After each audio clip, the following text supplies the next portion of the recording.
Donc, SMART.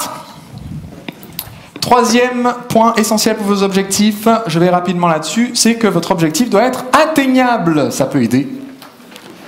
Ça augmente considérablement les chances de l'atteindre. Qu'est-ce que ça veut dire atteignable? Ça veut dire qu'en fait, il y a un moment où on peut juger, c'est bon, c'est fait, je passe à autre chose. Et si vous avez défini quelque chose du coup de très vague, comme j'ai une équipe dynamique, à quel moment vous savez que votre équipe est suffisamment dynamique et que l'objectif est atteint? Si vous avez dit je suis devenu un expert de tel sujet, à quel moment vous avez fini d'être un expert dans le sujet? Qui a la réponse? À quel moment j'ai fini d'être un expert sur le sujet? Jamais. J'ai 20 000 heures, j'ai fait le calcul récemment parce que ma journée est consacrée à faire du marketing. J'ai 20 000 heures de marketing et j'apprends encore des choses toute l'année. Et il n'y a pas un moment où j'ai dit c'est bon, je suis expert, j'ai tout appris de la vie et du marketing en particulier, et donc j'arrête là. Donc ça veut dire que si je fixe mon objectif, je dois le définir d'une façon qui me permette de cocher une case. Donc je veux dire par exemple, avoir fait 20 000 heures de marketing, ça pourrait être une façon de le faire, ou avoir lu 10 livres sur le sujet, ou avoir été interviewé sur une chaîne de télévision étrangère sur le sujet. Si ça c'est bon, c'est que vraiment j'avais quelque chose à dire d'intéressant. Ou alors j'étais très très bon pour trouver des journalistes prêts à m'interroger.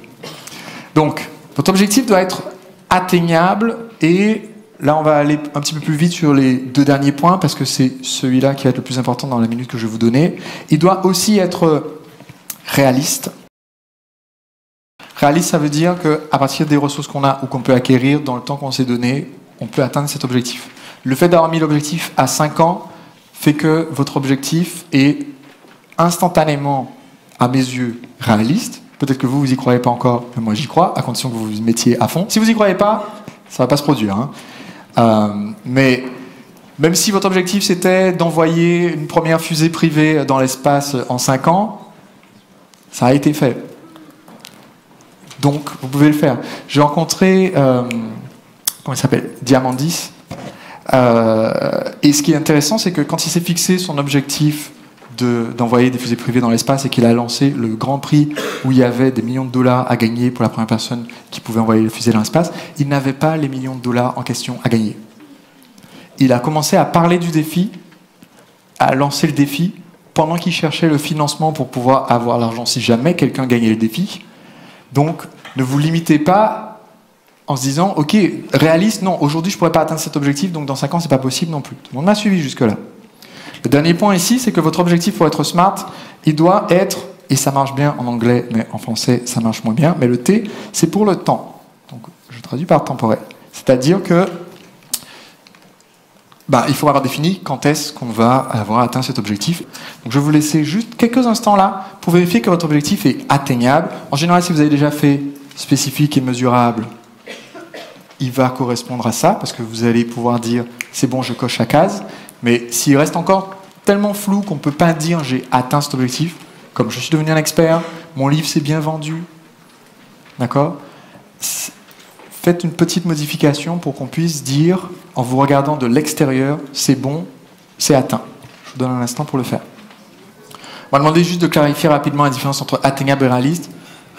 Atteignable, ça veut dire que c'est un objectif dont on peut dire à un moment quelconque, en regardant la personne qui s'est fixé l'objectif, est-ce qu'elle l'a atteint ou pas? Si j'ai dit que mon objectif est d'être mince, chaque personne qui va regarder la personne qui a fixé l'objectif va avoir un point de vue différent sur la question. Alors que si j'ai dit que mon objectif c'est d'avoir une taille de temps, on sait. Si mon objectif c'est d'être un sportif de haut niveau, c'est hyper flou. Si mon objectif c'est d'être premier dans telle compétition, c'est bon. Si mon objectif c'est d'être médiatisé, c'est pas atteignable. Il n'y a pas un moment où je peux dire cette personne est suffisamment médiatisée.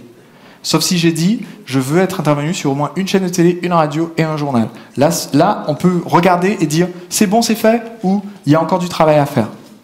Ça n'a rien à voir avec réaliste, parce que réaliste, ça veut dire est-ce qu'on peut l'atteindre dans le temps qu'on s'est donné avec les ressources qu'on a. C'est autre chose. Et comme on s'est donné 5 ans, et que vous allez apprendre à exploiter super bien vos ressources, c'est pour ça que je vous laisse sur votre objectif comme étant réaliste, et comme on s'est donné 5 ans, je laisse l'objectif comme étant temporel. Maintenant, smart, c'est bien. En anglais, ça veut dire quoi? Ça veut dire intelligent. Et moi, j'aime bien avoir des objectifs intelligents, Mais ce que j'aime encore plus, ce sont des objectifs encore plus intelligents. Donc on va se fixer un objectif smarter. On va rajouter 2 petites choses qui font toute la différence. Votre objectif que vous vous êtes fixé, il faut qu'il soit... Il faut qu'il soit comment? Excellent. On l'a refait. Il faut qu'il soit comment? Excellent. Merci. Parce que c'est votre vie, quoi. C'est vous qui allez, pendant 5 ans, aller dans cette direction-là. Si, en ce moment, en regardant, ça vous a juste l'air d'être plus de boulot, alors il faut peut-être le changer. Donc, on va faire maintenant un travail de tri. Vous allez regarder votre liste, et pour chaque ligne, si chaque ligne de cette liste vous enthousiasme, vous gardez. Si chaque ligne de cette liste vous stresse, j'ai une question qui était, par exemple, dans ma liste, j'ai avoir des gens pour m'aider et déléguer. C'est stressant, mais en même temps, ça m'aide. Je vais barrer et je vais remplacer par ce que je veux comme résultat final derrière. D'accord ? C'est-à-dire, qu'est-ce que ces gens-là vont t'apporter ? C'est quelque chose qui est la fin, et tu vas définir la fin. Et donc, si pour atteindre ça, il faut passer par embaucher des gens, alors on va peut-être sortir de la zone de confort et embaucher. Mais si tu peux faire cette tâche par un outil informatisé, et que du coup ça te procure plus de tranquillité, c'est plus facile à faire, c'est moins cher, etc., tu vas plutôt faire ça. D'accord ? Donc, en général, quand ton objectif est stressant, c'est parce qu'on s'est fixé un moyen qui nous saoule pour atteindre quelque chose qu'on veut obtenir. Donc je vous demande juste dans la liste de mettre la finalité que vous souhaitez obtenir. Et le dernier point, qui fait que notre objectif va être smarter, c'est qu'on va éviter un syndrome dans lequel beaucoup d'entre vous risquent de tomber, qui est très fréquent chez les entrepreneurs, que j'ai moi-même vécu. Quand j'ai fêté mon 30e anniversaire, le lendemain de mon 30e anniversaire, j'ai passé une très mauvaise journée. Je ne m'étais pas attendu à ça, parce que, ça m'avait rien fait de me rapprocher du cap, ça m'a rien fait le jour en question. J'étais en même temps avec près de 8000 personnes dans un séminaire, donc du coup, j'étais dans une bonne énergie et tout. Mais le lendemain, j'ai eu cette crise comme ça à me dire, mais en fait, j'ai 30 ans et j'ai rien fait d'intéressant dans ma vie. Et j'arrivais pas à voir une chose positive ou intéressante que j'avais accomplie. Et David Albert, qui est un proche ami, on se connaît de très très longue date, était avec moi. Et il avait du mal en fait à comprendre comment je pouvais être bloqué comme ça, mais je savais consciemment que j'avais sûrement fait des trucs chouettes ou qui sortent un peu du quotidien, mais j'avais ce blocage, j'étais incapable de trouver un exemple pour me sortir de cette crise. J'étais vraiment très très mal, j'en étais aux larmes. Et David m'a posé une question, il m'a dit, mais tu fais quoi en fait, quand tu fais un truc super, tu fais quoi pour célébrer? Tu fais quoi pour fêter? Fêter quoi? Qu'est-ce que tu veux dire? Et il m'a expliqué ce concept que la plupart des gens, quand ils gagnent la course, après, ils font la fête et ils font un tour de terrain avec le drapeau et la fête avec les amis. Et je me suis rendu compte que moi, quand je gagne la course, j'avais tendance à juste chercher quelle était la prochaine course, commencer la préparation tout de suite. Moi, c'est hop, franchir la ligne d'arrivée et commencer à faire des pompes et ensuite l'échauffement pour la course de demain ou la course de l'année prochaine. Et le problème quand on fait ça, c'est qu'évidemment, on peut atteindre les objectifs, mais ça ne nous sert pas personnellement.